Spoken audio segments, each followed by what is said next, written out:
Hi అండి, అందరు ఎలా ఉన్నారు? బాగున్నారని అనుకుంటున్నాను. ఈరోజు చేపల పులుసు చేసుకుందాం. మా అత్తమ్మ స్టైల్లో చాలా బాగుంటుందండి.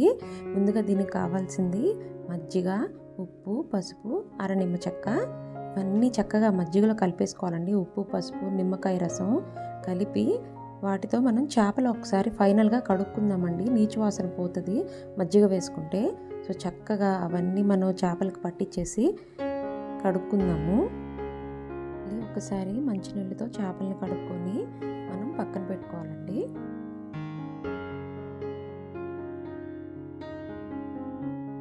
మనం చేప ముక్కలు పక్కన పెట్టేసుకుందాము.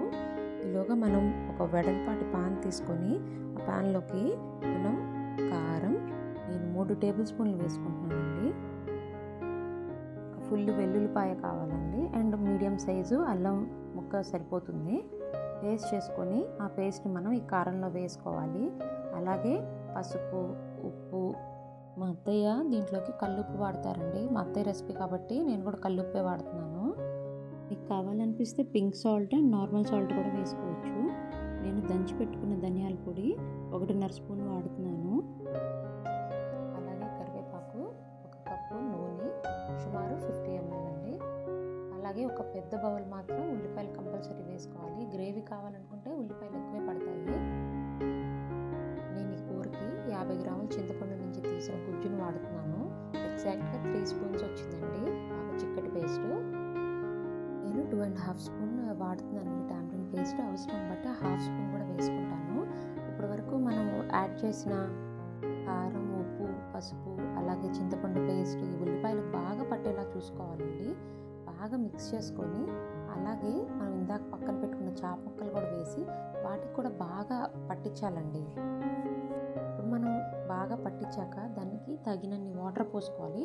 తగినన్ని వాటర్ అంటే ముక్క మునిగేంత వరకు మాత్రం కంపల్సరీ పోయాలండి వాటర్.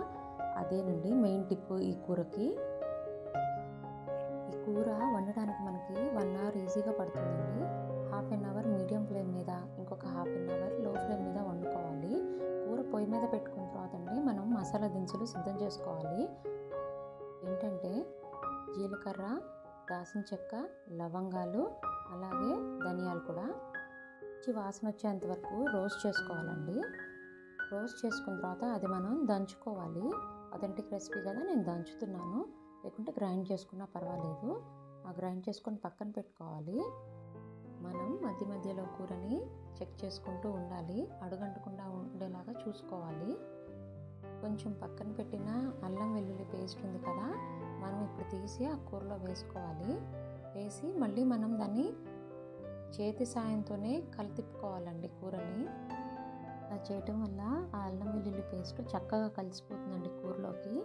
అలాగే నీరు ఇంకిపోతున్నప్పుడు మనం చెక్ చేసుకొని ఇందాక మనం గ్రైండ్ చేసుకున్న మసాలా పొడి ఉంది కదండి, అది వేసుకోవాలండి.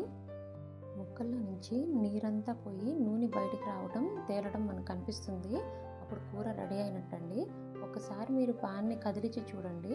అది కూర కదలకపోతే రెడీ అయిపోయినట్టేను. దీంట్లోకి మేము కొత్తిమీర వేసుకోండి కూరలోకి. మీరు కావాలంటే వేసుకోండి. గ్యాస్ ఆఫ్ చేసుకోవాలండి. ఆ వేడికి కూర ఉడుకుతుంది ఇంకొక 5 నిమిషాలు. అంతేనండి, చేపల కూర రెడీ అయిపోయింది. ఇది పక్క రోజుకి తింటే చాలా బాగుంటుందండి. కూరలో నీరు మొత్తం ఆవిరైపోవాలండి, లేకుంటే కూర పాడైపోతుంది.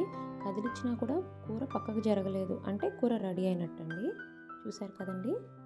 నచ్చిందా మీకు ఈ కర్రీ? ట్రై చేయండి. తప్పకుండా లైక్ చేయండి, షేర్ చేయండి అండ్ సబ్స్క్రైబ్ చేయండి.